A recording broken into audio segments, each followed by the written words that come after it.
Hello viewers, it has come to my attention that only a small percentage of you are subscribed to the channel. Your continued support aids me in making great content, as well as making improvements to older videos. Hunt down that subscribe button, and you can continue to see more content later on, like this video right now. My cat always leaves me the best gifts. On the morning of Mother's Day this year, I received exactly one gift. A dead rat. Deposited at my doorstep by my cat, James. James is black and white, slick and elegant, his fur like a tuxedo. If a cat was to replace Daniel Craig in the next Bond film, James would be perfect. In fact, the resemblance is how he got his name in the first place. "Thank you, James," I said, bending to stroke his fur as we both examined the little rotting carcass on the welcome mat. He looked up at me hopefully, as if expecting me to take a nibble of his offering. "I'll get to that later," I promised. The rest of the family had forgotten the holiday. Not that I blamed them.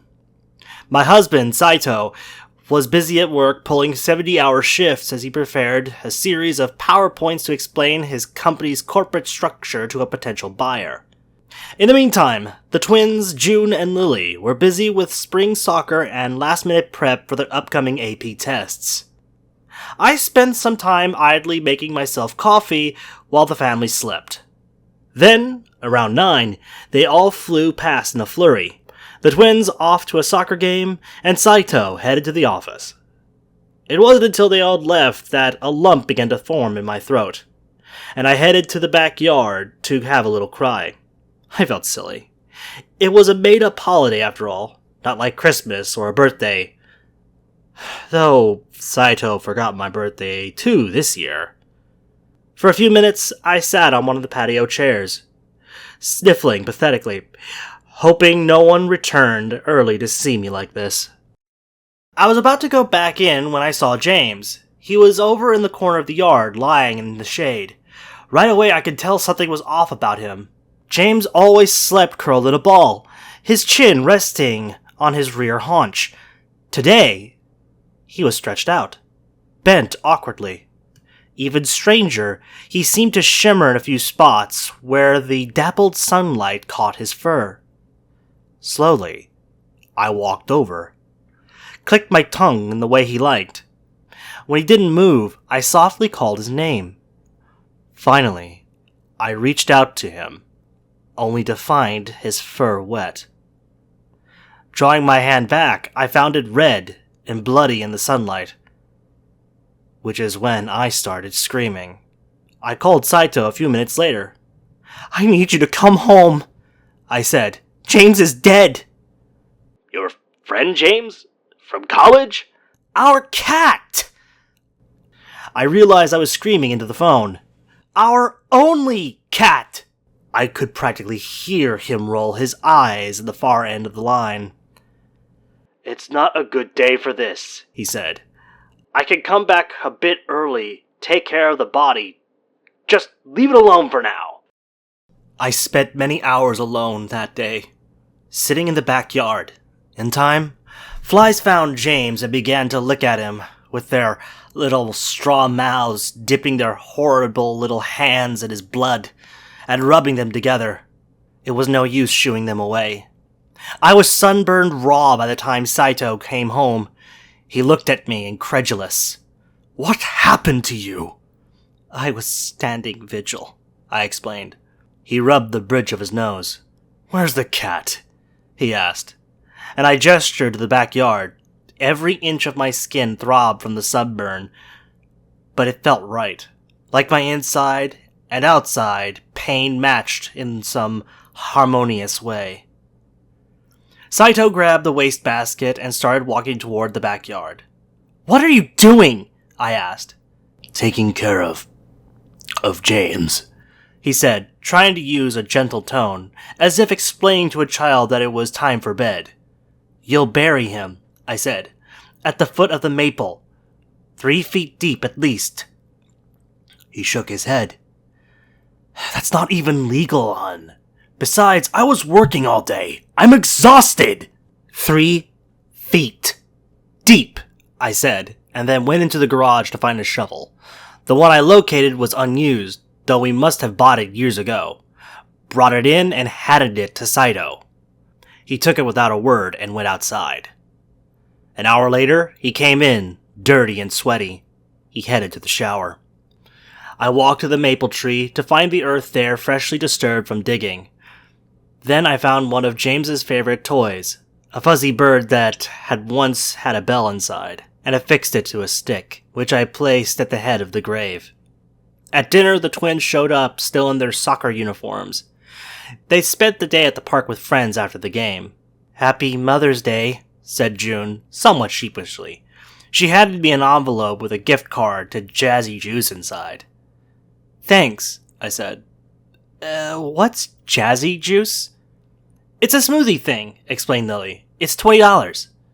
"Thank you," I said again, staring at the card. Maybe I was making a face. "If you don't want it, I could take it back," said June. "My friends and I go there all the time." "No," I said. "I love it. I'm sure I'll love it." "Great," she said, looking disappointed. The next morning I went out into the backyard and screamed. James's grave had been dug up. It was nothing but an empty hole surrounded by a pile of dirt. The stick and toy were missing too. It didn't seem that deep. By the time Saito ran out to see what was going on, I was in tears. 3 feet deep, I shouted. "I said 3 feet deep!" "The soil gets really rocky when you go down that far," he said. "I figured it didn't matter." "It mattered!" I screamed. I decided to take some me time that afternoon, so I headed to Jazzy Juice.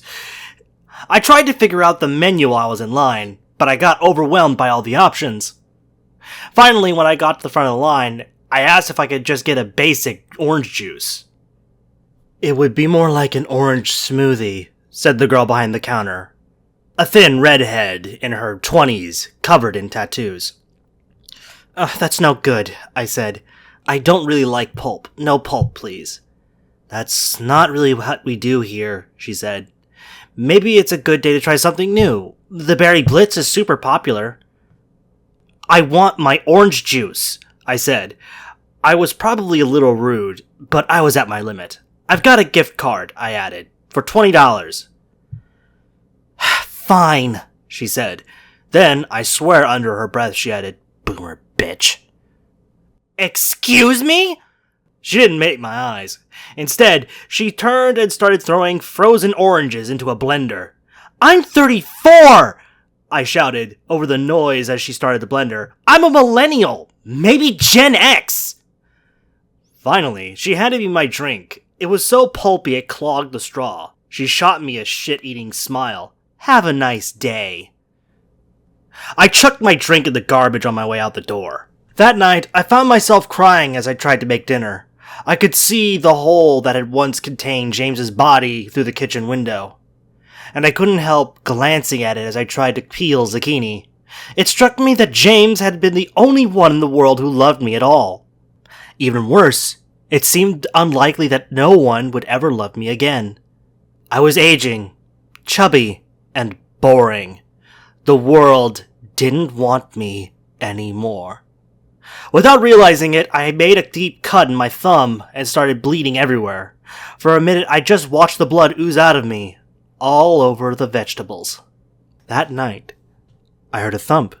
I tried to shake Saito awake, but he was dead asleep. Finally, I got up and walked downstairs. There was another thump now. Louder. Then a series of 3 more thuds right by the front door. Slowly, I grabbed the knife from the kitchen and then walked through the darkness. As I did, I heard a familiar sound that seemed impossible. It was James's distinctive meow, the little cry he'd deliver at the door when he wanted my attention. And yet, it was somehow different now. A lower, deeper mewing. "Hello?" I asked as I walked to the door, but there was no sound now. I heard footsteps outside. Not a cat's, but something bigger. Maybe human. Finally, I reached the door and slowly turned the knob. I opened it just a crack, peeking through to see if anyone was outside. At first, I saw no one. Just the empty street in the moonlight. A few night-blooming flowers had opened their petals, but otherwise, the neighborhood looked dull and lifeless. Then I looked down and had to stifle a scream. There, on my doorstep, lay a body. Its chest still fluttering with life, but mostly torn to shreds. Great bloody gashes that left the green apron in tatters. The skin's intricate tattoos sundered to islands of nonsense. The girl's red hair was now redder. Though her skull was crushed, her pretty face nearly ripped off the bone. I knew immediately it was the girl from the juice shop. My body tensed as I watched the girl's chest cease its fluttering, and the flow of blood slowed to a trickle. Soon, she was as still as the rest of the street. Then suddenly, my heart was pounding again, as I realized I was not alone in the darkness.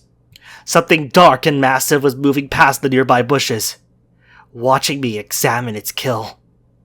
Though it moved like a cat, the thing was far bigger, larger than any tiger I'd seen at the zoo. As it grew closer, I saw it was standing on its hind legs, walking toward me. Not quite like a person, but like an animal trying to mimic one. I could barely breathe now. It was growing closer. Though it moved slowly, I could sense that it could cover the 10 feet between us in a moment. Faster than I could slam the door. "Please," I said, "don't!" As the creature walked into a slant of moonlight, I realized it was dressed in a tuxedo. Or were those just the colors of its fur? My queen, I would never. The creature purred in a low voice. I live only to serve you. I looked down at the dead girl by my feet. I would have called the police. I knew. I would have to scream for Saito to come and help. There would be so much to explain, but I wasn't afraid now. That moment had passed. I was here with a friend. "James?" I asked. He nodded ever so slightly. "You can't do this," I said. "I don't want this." But she was so cruel to you, said James. She called you a very nasty name. I was hiding a few blocks away, but I heard everything. My ears are very sensitive. "But you can't just kill people," I said, trying to stuff my growing panic into my stomach. It's not right." Of course I can, said James. In fact, I must. It's my nature. Never again," I whispered. James cocked his head, looking me in the eyes. What was he looking for? I could stop if you ordered it. He said. Though that would be unfortunate. You know I love to honor you with gifts. I always have. But go ahead. Make the command, and I will disappear. Never to leave you another present again. I looked down at the dead girl, all torn to pieces. There was a certain beauty in it, like a stained glass window, sublime in its brokenness. Just say the word, James said again. But I didn't. "Thank you," I finally said, bending to look closer at the dead girl, "for the gift." It was but a trifle, my queen. Until next time. And then, bowing slightly, he backed away and bounded into the darkness.